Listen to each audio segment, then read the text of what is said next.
Tributes come in from across Europe for Joe Biden, who says he's pulling out of the presidential race.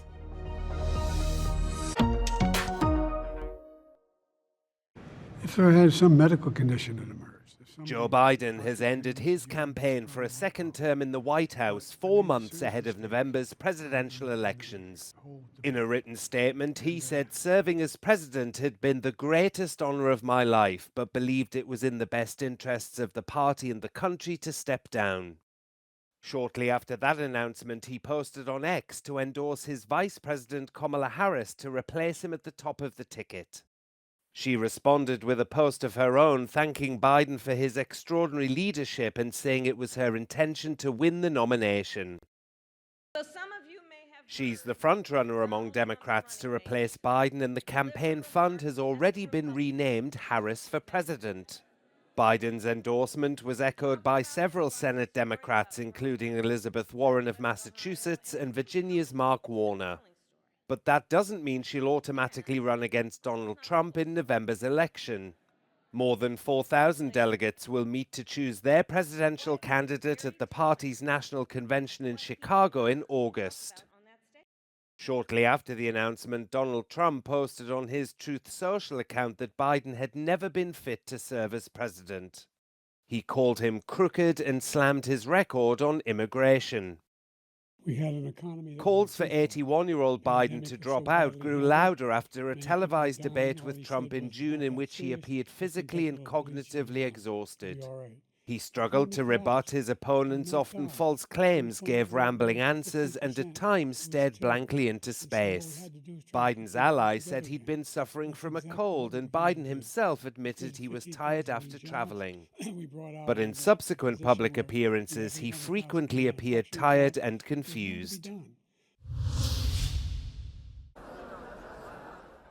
Thousands of people have demonstrated in Mallorca against what they say are the negative impacts of over-tourism.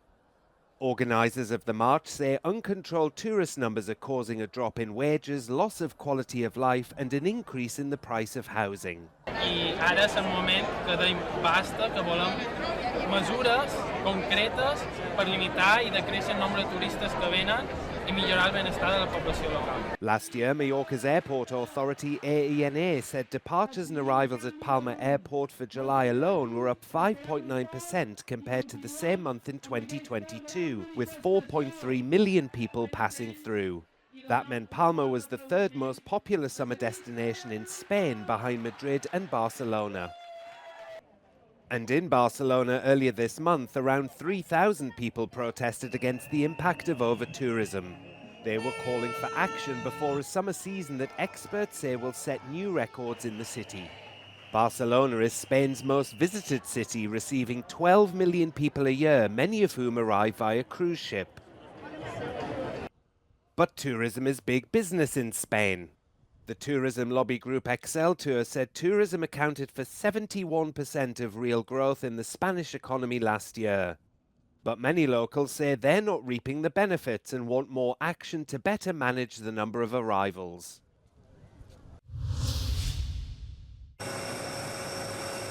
Tributes have been paid from across Europe to Joe Biden, who announced on Sunday he was pulling out of the presidential race.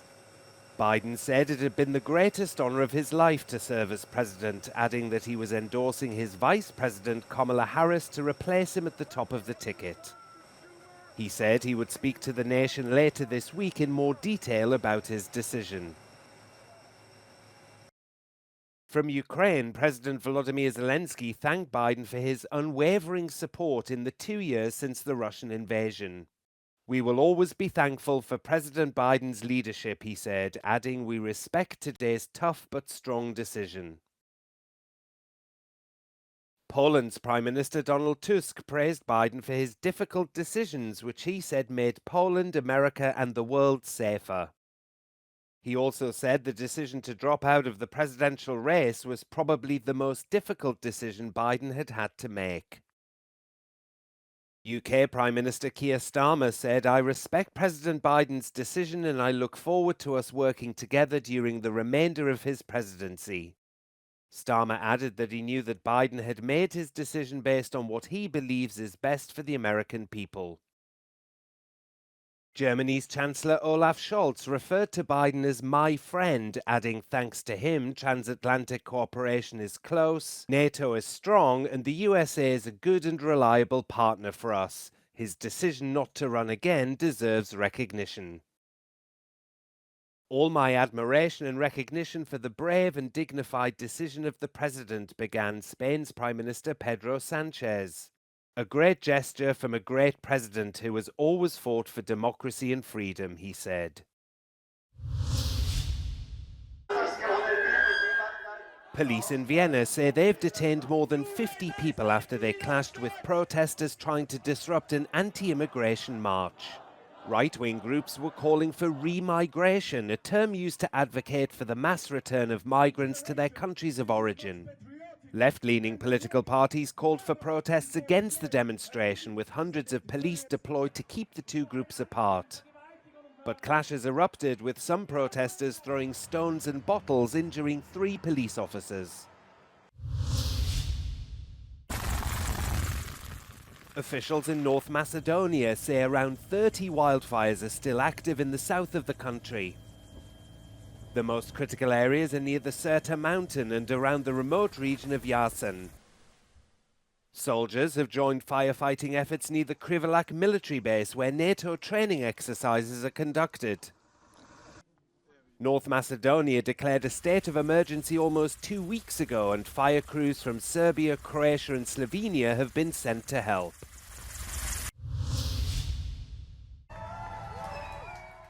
A Lebanese photojournalist who was wounded in an Israeli strike has carried the Olympic torch in Paris to honor press workers wounded and killed in the field.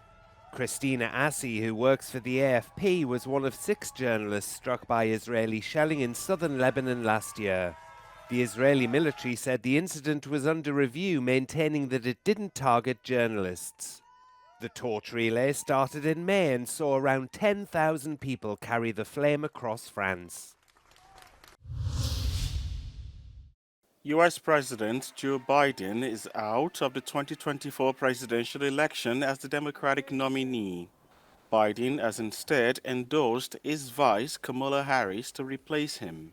The announcement on Sunday by President Biden came amid mounting pressure from his fellow Democrats after a disastrous debate performance, with more than 30 Congress members publicly pushing for his exit. In a post on X, the 81-year-old said he will remain in his role as president until his term ends in January 2025. The Israeli military has struck Houthi targets in western Yemen in response to a drone attack claimed by the rebel group in Tel Aviv on Friday. The IDF said several military targets were hit in the western port city of Hodeidah. The Houthi-run government in the capital Sana'a said oil storage facilities had been hit, as well as a power plant. A spokesperson for the Houthis slammed what he called blatant aggression by Israel and said there would be a response from the Yemeni armed forces. Israel's Prime Minister Benjamin Netanyahu said Hodeidah was not an innocent port, adding that it's the main entry point into Yemen for weapons from the Houthis' main backer, Iran.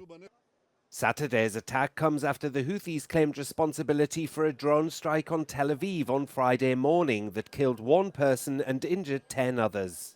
The Houthis have repeatedly launched drones and missiles towards Israel throughout the 9-month war against Hamas, claiming to be doing so in solidarity with the Palestinian people.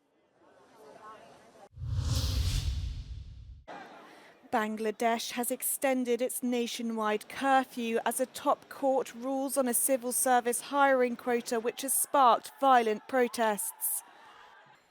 An internet blackout will remain in force, and people will only be allowed out between 3 and 5 p.m. to run essential errands. National media reports at least 100 people have died in the protests so far, as police clashed with demonstrators on the streets and at university campuses this week. The demonstrations are largely made up of students who are protesting against the quota system, which reserves up to 30% of government jobs for relatives of veterans who fought in Bangladesh's 1971 War of Independence. Critics argue the quota system is discriminatory and benefits supporters of Sheikh Hasina, whose Awami League party led the independence movement. On Sunday, the Supreme Court ordered 93% of government jobs to be allocated on a merit-based system. Preparations are underway in the run-up to the Paris 2024 Olympics, with the head of this year's Games stressing that perfect security is his team's absolute priority. The security operation involves high-tech equipment such as AI drones and sonars, the deployment of combat divers, intervention groups on board boats, patrols along the Seine and military dogs. A metal fence security cordon has also been erected around the River Seine. And that's why there is an unprecedented system of security in our country and in Paris. There will be fantastic zones where there will be a strong ambition in terms of celebration to make sure that it will be very festive. But the Olympic Games are not just about celebration and sport. They are also an opportunity to promote peace, as highlighted by Pope Francis. E che gli atleti con la loro testimonianza sportiva siano messaggeri di pace e validi modelli per i giovani, in particolare, secondo l'antica tradizione, le Olimpiadi siano occasione per stabilire una tregua nelle guerre. The Olympic torch returned to Paris on Saturday.